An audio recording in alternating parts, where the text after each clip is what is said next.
On February 24, 2007, a suicide truck bomb detonated on a crowded street in Habbaniyah, Iraq. Camp Takadum's surgical detachment was the nearest medical facility, so a majority of the victims were transported here. U.S. troops and Iraqi ambulances were arriving with wounded civilians almost non-stop for the first hour after the blast. There were old men, women, young children, some conscious, some not, most on stretchers and a handful able to walk on their own. Their attacker did not discriminate, detonating his explosives while innocents were present. The medical personnel at Takadum conduct mass casualty drills on a pretty regular basis, so professionally they're prepared for this type of event. All totaled, they treated 50 people who had injuries ranging from life-threatening to minor abrasions and shock. The doctors on hand performed surgery on 10 of the patients. But even before the first ambulance arrived, military personnel were flocking to the hospital by the dozens in response to an email that blood may be needed.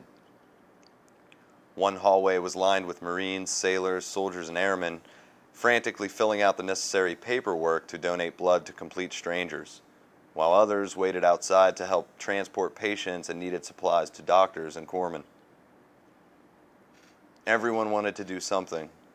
Some were simply assigned the task of sitting with a patient until the more critically wounded could be cared for. When the hospital's operating and trauma rooms and its wards filled to capacity, doctors performed procedures wherever they could, even the floor. Many patients were later medevaced to hospitals in Balad and Baghdad for follow-on care. Only one patient admitted here would succumb to his wounds shortly after arrival. After a few hours, the toll of their nonstop effort began to show on the faces of much of the medical personnel, but so did the satisfaction of their work.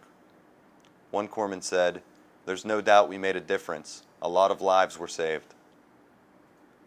I'm Sgt Josh Hauser with the 2nd Marine Logistics Group Forward in Iraq's Al Anbar province.